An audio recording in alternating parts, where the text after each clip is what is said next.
Hola, miremos ahora la NIM número 40, propiedades de inversión. Sus principales aspectos son los siguientes. Lo primero que tenemos que afirmar es que las propiedades de inversión son terrenos y edificios que la empresa tiene para arrendar o simplemente para que se valorice. Son o ambas cosas, pero por favor solamente son terrenos y edificios.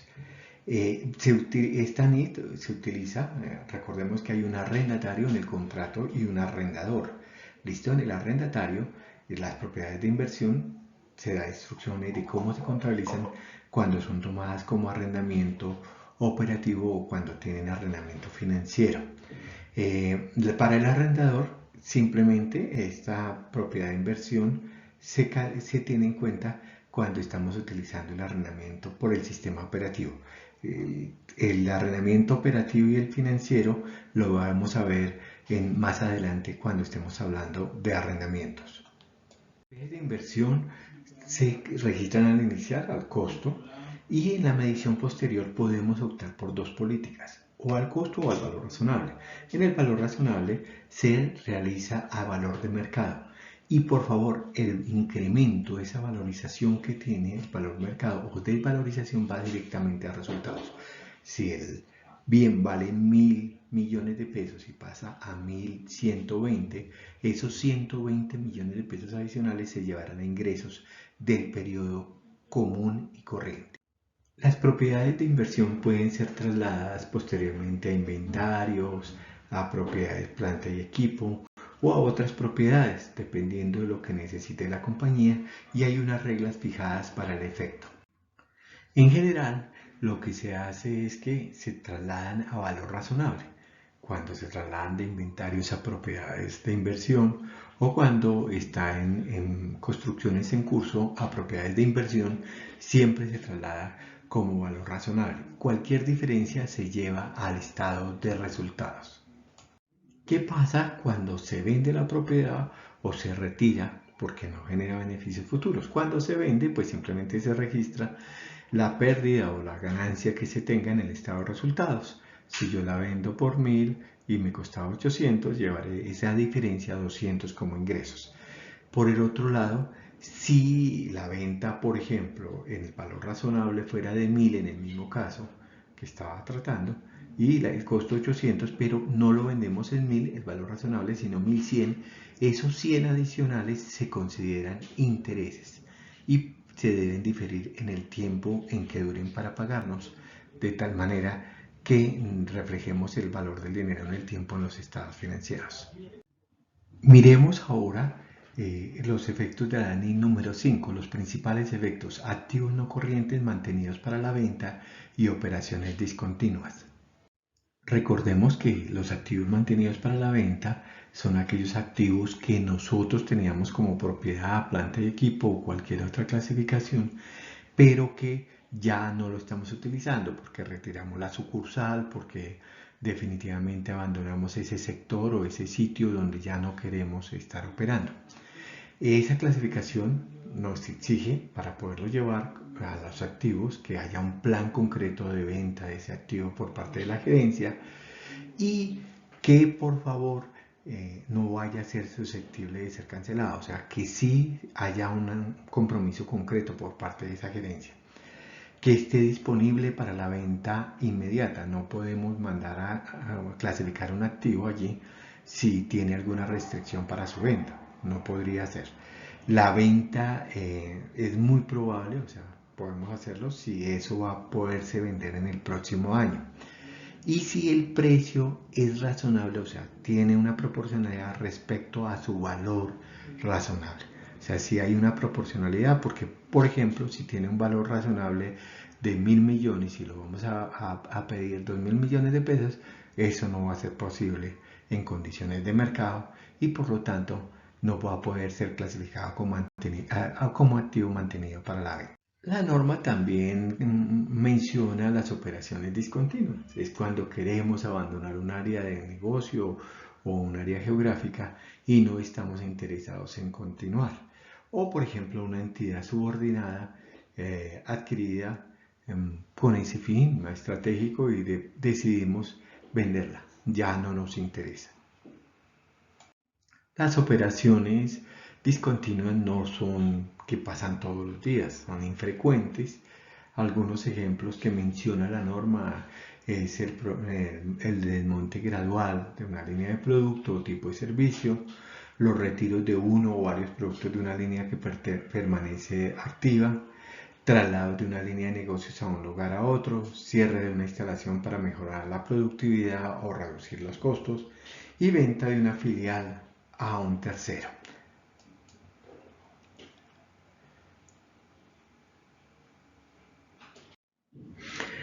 Se debe entender que operaciones discontinuas es diferente a los procesos de reestructuración.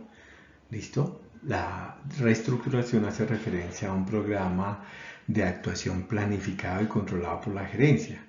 El cambio, lo que se espera por parte de la gerencia es que la empresa se vuelva más rentable, más productiva en el tiempo, mientras que la discontinuidad es salirnos de esa área geográfica o de ese negocio.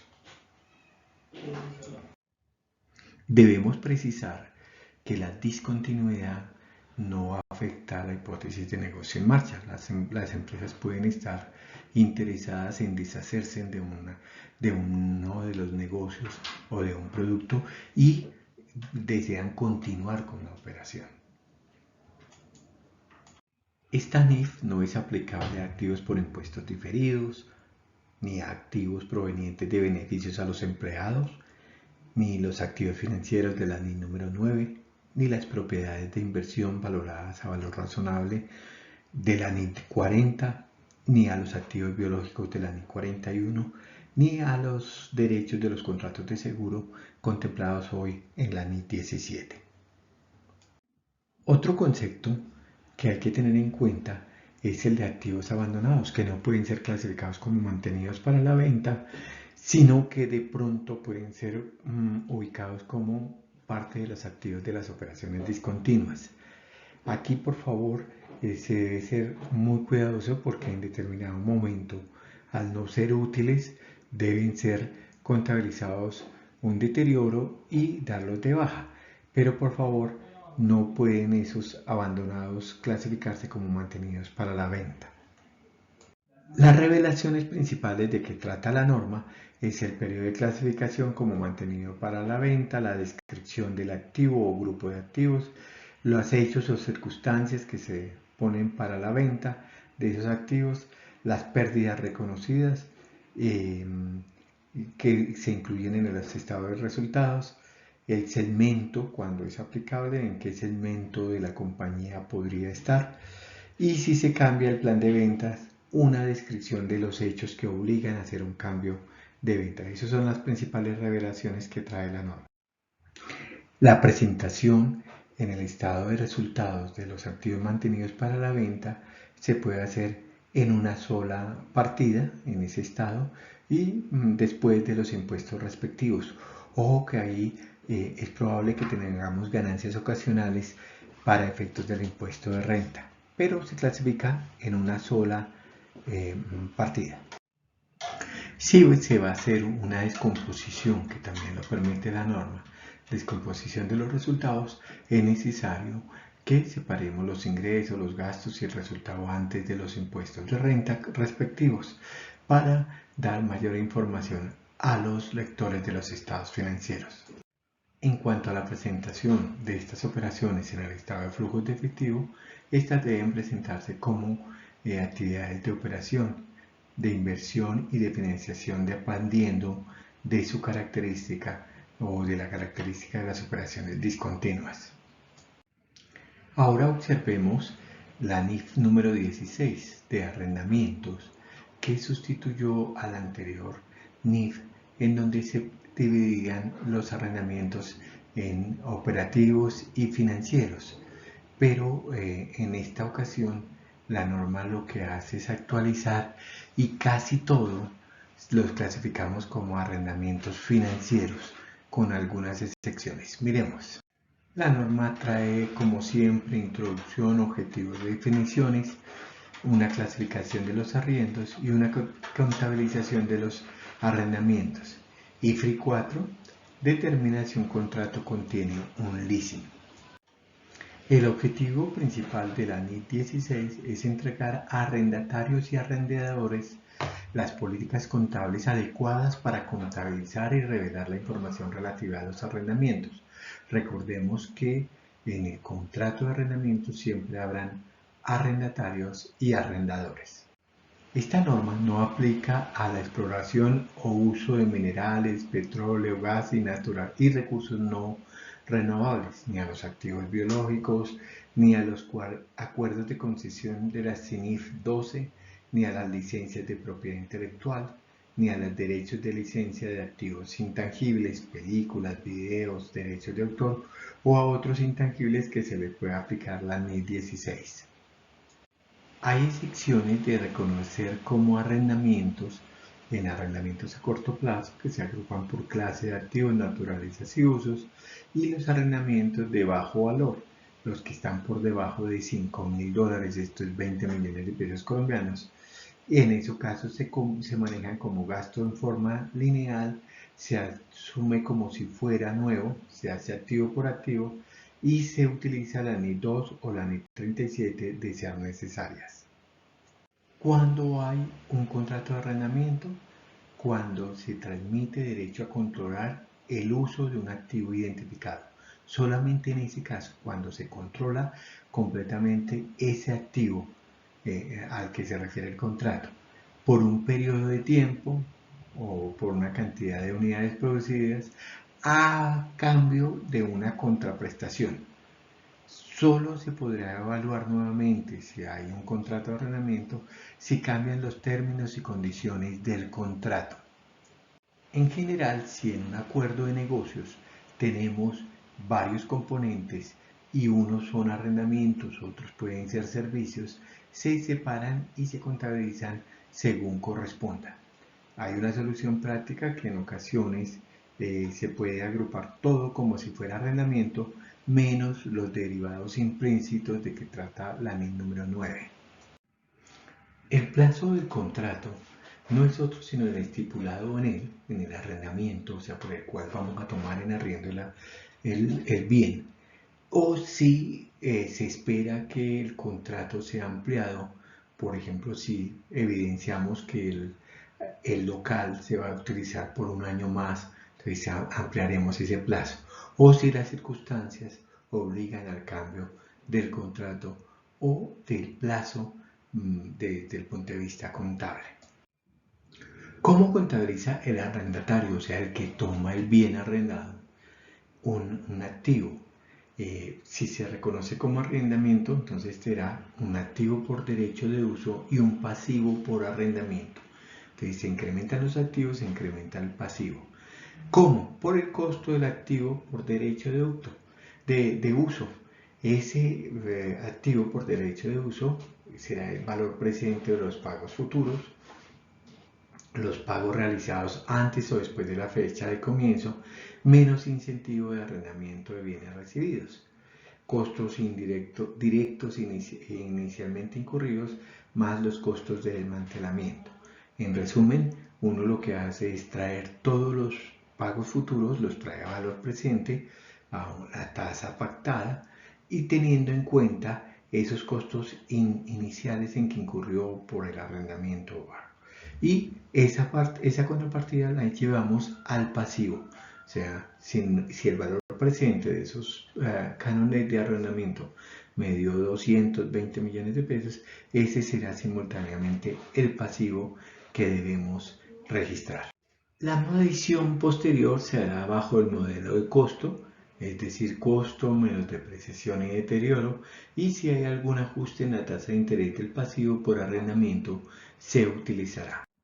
Para depreciar los arrendamientos, el derecho de uso se utiliza los mismos conceptos de la NIT 16 de propiedad, planta y equipo, y para el deterioro, la NIT 36 de deterioro de los activos.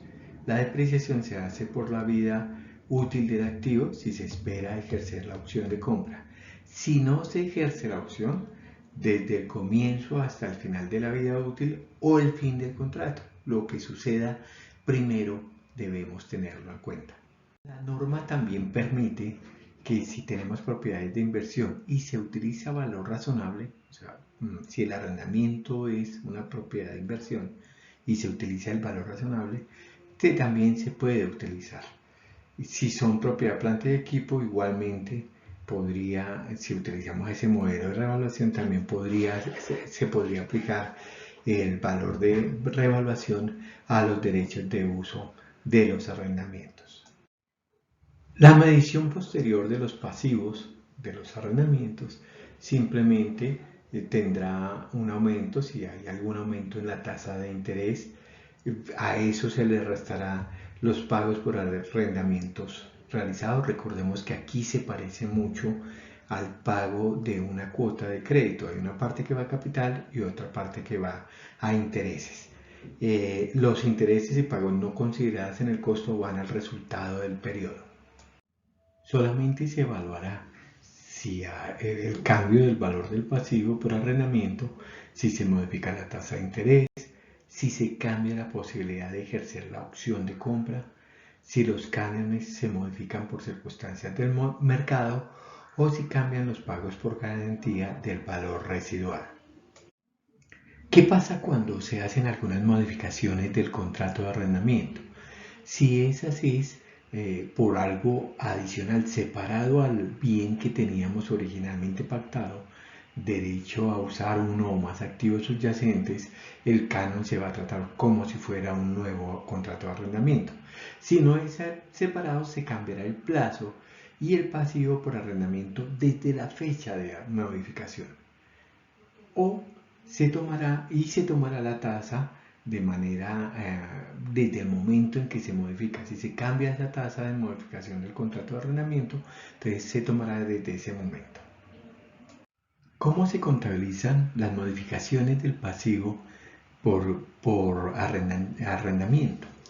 El primero es disminuyendo el valor del activo por derecho de uso para reflejar la terminación parcial o total del contrato. Lo demás se lleva al resultado. Para las demás modificaciones se ajusta contra el activo por derecho de uso y si el activo queda en cero como resultado de ese ajuste, cualquier pago adicional irá contra resultados. Se presentan en los estados financieros los derechos de uso por arrendamientos. Pueden presentar por separado, salvo las inversiones en propiedades de inversión, que sí requieren su presentación dentro de esta categoría o dentro de cada una de las categorías como si fueran de su propiedad. En las notas a los estados financieros se revelarán dónde están clasificados esos activos arrendados. Los pasivos por separado se presentan o también podría incluirse en cada uno de los rubros, pero en las notas hay que revelar por qué conceptos, en dónde están esos pasivos por derechos de uso en activos arrendados. En el estado de resultados, obviamente los intereses serán parte del arrendamiento financiero, de los costos financieros y la depreciación de forma separada como gasto en donde corresponda. La presentación en los flujos de efectivo se hará a los pagos de capital en actividades de financiación. Los pagos de efectivo pueden ser o de financiación o de operación según la política que tenga la empresa, y los pagos de arrendamientos de corto plazo y de bajo valor son actividades de operación. Los arrendatarios deben informar en las notas a los estados financieros información sobre el gasto por depreciación, el gasto por intereses, los activos a corto plazo contabilizados, los activos de bajo costo, de bajo valor, o sea que no utilizaron la norma, el gasto relativo a pagos por arrendamientos variables, los ingresos por subarrendamientos, las salidas de efectivo que se obtuvieron, las incorporaciones de activos por derechos de uso, o sea, los nuevos activos que tenemos, las ganancias o pérdidas que surgen de transacciones de venta de activos por arrendamiento, el valor en libros de los activos en arrendamiento, los importes revelados, incluirán los costos que un arrendatario haya incluido en ese valor en libros, y además revelará los importes de los compromisos totales para los arrendamientos futuros, para que los lectores de los estados financieros se enteren de esos compromisos que tienen, y si los activos de derecho cumplen la definición de propiedades de inversión, también tendrán que dar la información de la NIC 40. La información que solicita la norma a los arrendatarios incluye que diga si en algún momento esos activos están a valor de mercado, o sea, a valor revaluado, y dar esa información. Inclusive señala que debe informar sobre los vencimientos de los pasivos aplicando la NIC número 7 sobre revelación de los compromisos. Y además también dará información sobre la información cualitativa y cuantitativa de las actividades de arrendamiento necesarias para cumplir el objetivo que ayude a los usuarios de los estados financieros a evaluar diferentes alternativas.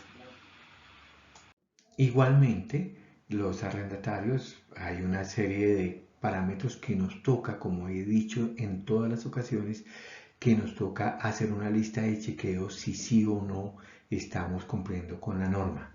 Entonces, dar información por actividades, la naturaleza de las actividades de arrendamiento, las salidas de efectivo, las restricciones y todos los datos que nos pide la norma para una adecuada revelación de los arrendatarios. Veníamos observando cómo lo deben manejar los arrendatarios. Ahora hablemos de cómo lo deben contabilizar los arrendadores. Los arrendadores sí continúan con el viejo modelo de clasificar en arrendamiento financiero y arrendamiento operativo. Entonces, arrendamiento financiero cuando transfiere todos los riesgos y ventajas del activo. Y cuando es operativo cuando no transfiere los riesgos y ventajas del activo. Muy fácil. O sea, continúa la vieja definición del arrendamiento que traía la NIF anterior. Unos ejemplos de arrendamientos financieros es cuando se transfiere la propiedad al final del contrato, el precio de la opción de compra es inferior al valor razonable del bien, el plazo del contrato cubre la mayor parte de la vida económica del activo, incluso sin hacer uso de la opción de compra, el valor presente de los pagos equivalen al valor del bien, la naturaleza del bien es muy especializada. El arrendatario puede cancelar el contrato y las pérdidas son asumidas por el arrendatario. Las pérdidas o ganancias de las fluctuaciones en el valor residual recaen sobre el arrendatario. El arrendamiento tiene posibilidad de prorrogar el contrato a precios más bajos del mercado. Los arrendadores registran una cuenta por cobrar de valor presente de todos los cánones de arrendamiento que recibirán de los arrendatarios. Es posible que los valores que se comprometan a pagar puedan ser pagos fijos o alguna modalidad de pago variable.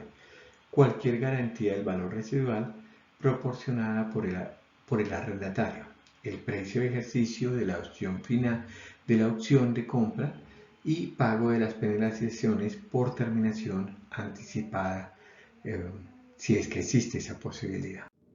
La adición de los pagos incluidos en la inversión neta en el arrendamiento, cuando son fabricantes o distribuidores, se tendrá en cuenta ingresos de actividades ordinarias por el valor razonable del activo, o si es menor el valor presente de los pagos por arrendamiento descontados a una tasa de interés de mercado.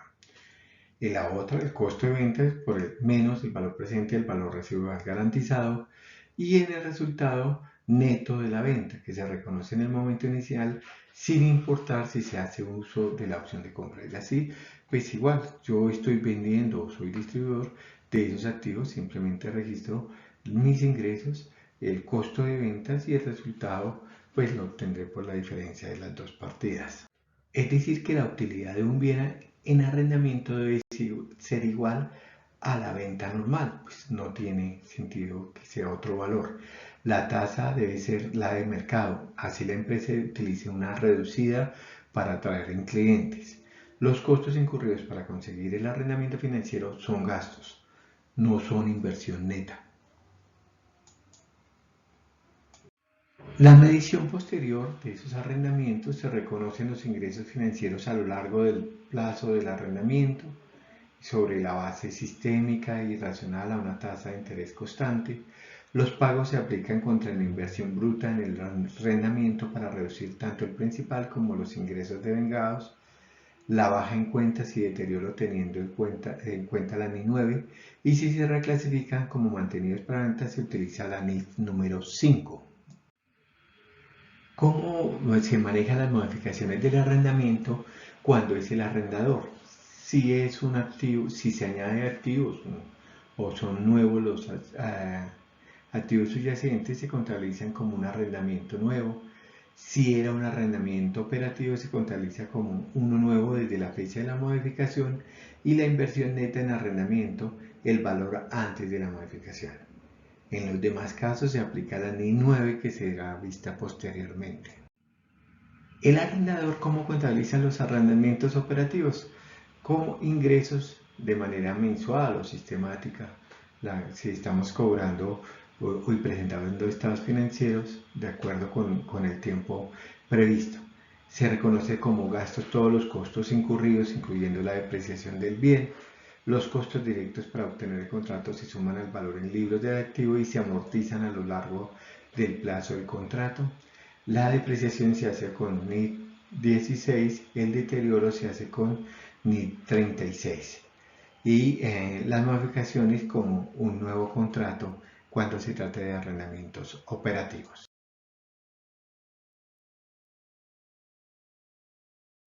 Igualmente, en los arrendamientos operativos, los activos sujetos al arrendamiento se presentan de acuerdo con la naturaleza del activo. Si son propiedad de planta de equipo, si son propiedades de inversión, se clasifican en esas cuentas.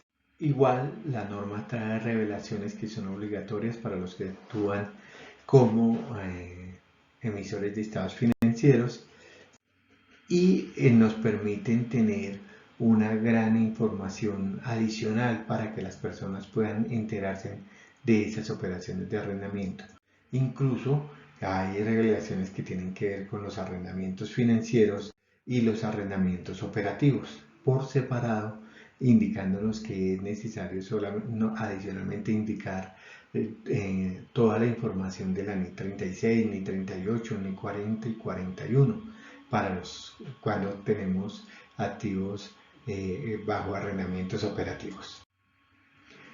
Igualmente, las transacciones de venta con arrendamiento posterior, o sea que después podamos tener, nos exigen que el arrendatario vendedor reclasifica a derechos de uso por el mismo valor que traía el activo. Solo se contabilizan las ganancias o pérdidas. El arrendador comprador, ampliando la NIF que corresponde a los arrendamientos con esta NIF. Si el valor razonable del activo en venta no es igual al valor razonable de la contraprestación, o si las tasas no son de mercados, deben registrarse contra un anticipo de pagos por el arrendamiento. Cualquier valor por encima del mercado se contabiliza como valor adicional de la financiación. La entidad medirá cualquier ajuste potencial sobre la base la más fácilmente determinable entre las siguientes: la diferencia entre el valor razonable de la contraprestación por la venta y valor razonable del activo, y B, la diferencia entre el valor presente de los pagos contractuales por el arrendamiento y el valor presente de los pagos por el arrendamiento a tasas de mercado. Si la venta con arrendamiento posterior no es una venta de acuerdo con la NIF 15, el arrendatario vendedor continúa reconociendo el activo y se contabiliza como un pasivo financiero por recursos transferidos de acuerdo con la NIF 9. Si el arrendador comprador no reconoce el activo y contabiliza un activo financiero de acuerdo con la NIF 9. La vigencia de la NIF 16 fue el 1 de enero del 2019. Todas las empresas que aplicaban plenas debían utilizar a partir del 1 de enero del 2019 esta norma.